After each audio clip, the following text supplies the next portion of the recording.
Hey, what's up YouTube? I'm just gonna show you the daytime in the terrarium. I'm gonna hit the lights off a little bit, just to kind of show you the setup.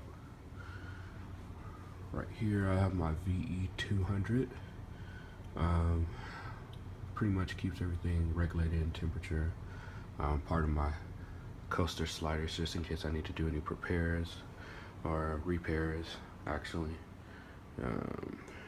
Gets me a chance to kind of move it on the carpet. But long story short, this is my do-it-yourself terrarium, and feel free to subscribe and ask me any questions. And let me go ahead and hit the lights. So give me 1 second. Go over here. It's gonna be just a little dark, but you get to see the full effect. Don't want to freak out my snake. So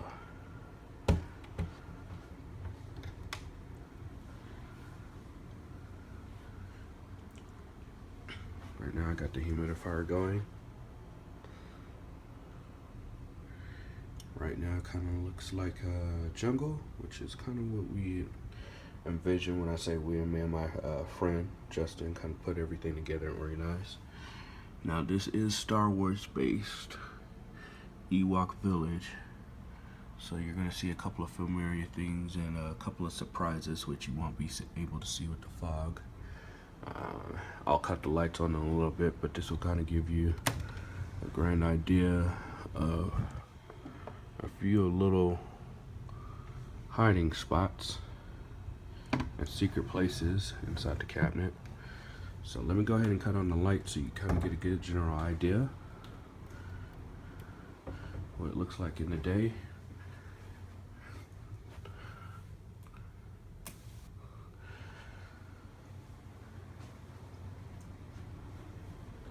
So opening the cabinets.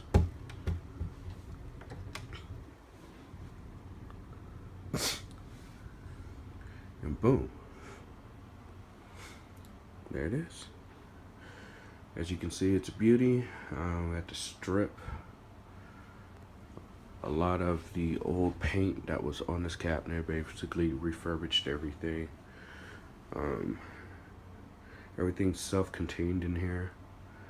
Like I said, all the electronics, including things wired up through the back, but everything's going to be internal. So as you can see at the base of the cabinet, we have what looks like a drawer, but if I slightly open it, you can see all the compartments, everything's in there. It says extra stuff,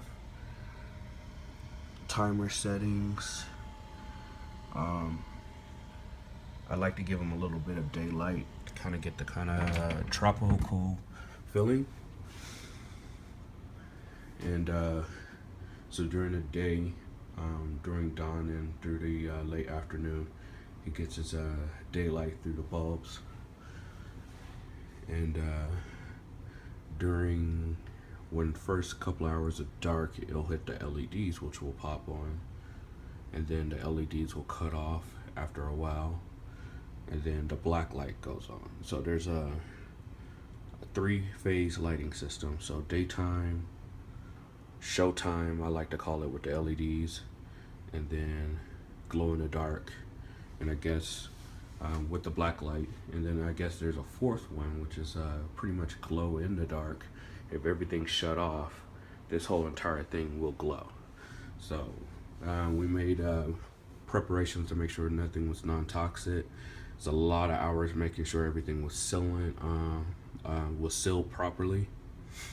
And as you can see, we got humidifier up in the corner, you can barely see it. And then we have the heater, which is in a panel in the back. We made sure to kind of clear any distance from anything from there so he can have an appropriate basking spot and that he won't climb on it and burn himself. So what I showed you earlier was the cabinet at the top. So I was kind of expecting to use a cabinet without a top on it, but unfortunately this is what we had to work with. So we did a custom hide. Now what I'm doing is pulling out. There's actually a trigger in the back that keeps it from pulling all the way out, so don't freak out and think it's gonna fall. So put in some bedding. As you can see, you got salvage thermometers that I used at the top, but if you look, there is a surprise sneak hole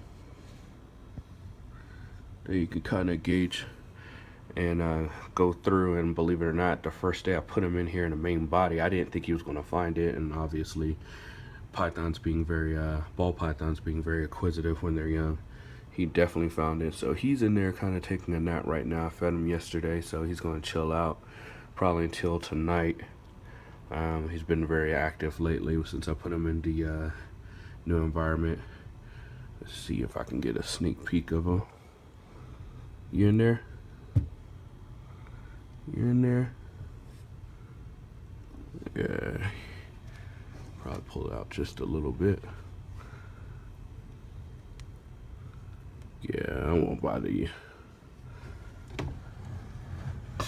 I would need 2 hands to make sure everything's stabilized just in case. So, got a twist knob latch system right here. So we twist up, and then just in case, second latch. But if I open it, you get a chance to see the kind of a magical world that we kind of set up for him. As you see in the corner, we have the ATST, which is looking quite nicely with a fake rock that we custom made, mounted through wood. As you can see, he has a lot of planking, hiding spaces, corners. There's a lot of compartments in here that you can't really see with a normal camera, but he can definitely crawl, slither, hide wherever he wants. Temperature's pretty stable. As you can see in the back, we have right now it's at 73 degrees. I had to preset everything, and the humidity is at 99. So I'm kind of gauging it out and just test driving everything to see how it goes and make sure he's comfortable. It's a little bit warmer up in the cabinet, which if you got a chance to see the hydroma, it's more close, a little bit better basking spot to like anywhere between 85 to 90 degrees. Then he kind of cools off and sinks towards the bottom when he wants to. And obviously you can see the Death Star in the corner, which is one of the unique phases.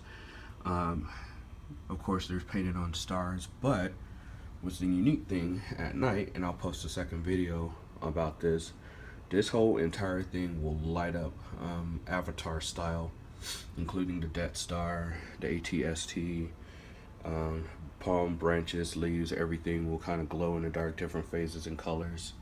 And I like to use the regular forest bedding for this, not only for the aesthetics, but just to kind of keep the humidity.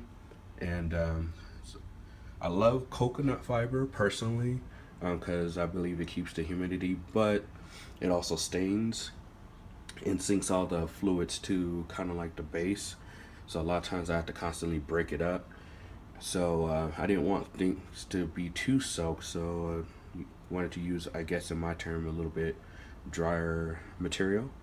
So I added some moss to kind of keep the humidity, and every now and then I'll go in and spray with the mister just to make sure everything's right and tidy.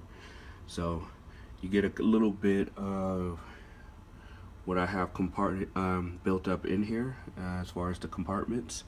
And that little red dot, I know it's not really clear, but that's the RBI heating panel that we installed.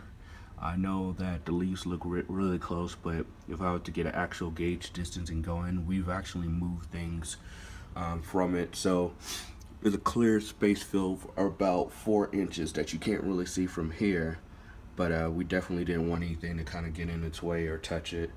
So this is pretty much it. I'll post a second video and a third video with the different phases. The other video would be the LED mode, which I call Showtime mode. And then let's see here, the glow in the dark mode with the black light right now. The daylight has a timer on it, and then there's a black light that'll switch on opposite of it. And then yeah, I should be able to catch the fourth phase, which is not really a phase, it's just when everything's cut off, because the black light charges up all the anything that's glow in the dark. If everything cuts off, everything will glow. I wanted to get a glow in the dark bowl as well, but I tried to resalvage everything that I could from the old tank, which is kind of sitting in my office right now, just chilling. And so, as you can see, this is pretty much it. And basic cabinet. It took about, I would say, took us about 5 weeks to kind of get everything detailed, and we wanted to put our best foot forward. But I was driving back 60 miles, and between my schedule and my friend's schedule, we kind of had to do it as more of a side project. And we're going to be building a lot more.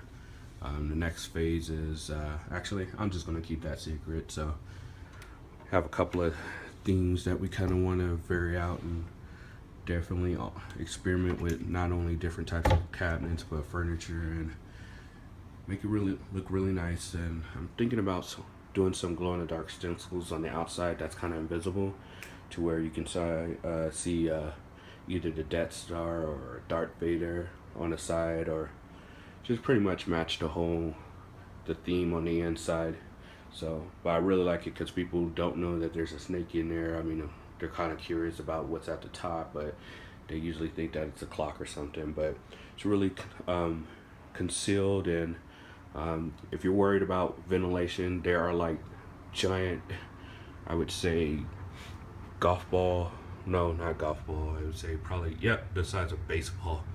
There's 1, 2, 3, 4, 5, 6, 7 giant holes in the back, as well as a ventilation at the top that we've basically gave him some breathing room, and we definitely didn't want him to turn around and suffocate in there. So he has a lot of air, and I've been kind of monitoring his health and making sure that he's okay. And he's very comfortable, very active. Even after feeding him, he was kind of actually very active. Usually he just kind of sits in there and go to bed, but and chills out until nighttime. But no, he's been pretty active. This is his first day. Pretty quiet, surprisingly. But he usually hangs out at night, and I'll see him climbing and pretty much enjoying himself. And I'll probably change out his water bowl again tomorrow and treat it and make sure he's all good. But wanted to see if I can get him out. Kind of really didn't want to disturb him, but he is backed against the corner. And let's see here, you can see a little bit of him in the back, but yep, he's doing good, chilling, very comfortable. Like I said, always gauging temperature and humidity on a constant basis, making sure everything's holding up right and everything's secure. So that is my do-it-yourself Star Wars Ewok Village theme terrarium. If you like it, subscribe. Feel free to ask me any kind of questions. I will answer them to the best of my knowledge. Did most of the electrical work. My friend did a lot of the carpentry work and actually laying it out and designing it. And then just a matter of financing it and salvaging a lot of parts. So Justin, if you're watching, shout out to you, because everybody thinks this is absolutely gorgeous. So I'm gonna go ahead and post this, and have any questions, feel free to contact me. All right, this is Harold Rapp signing off.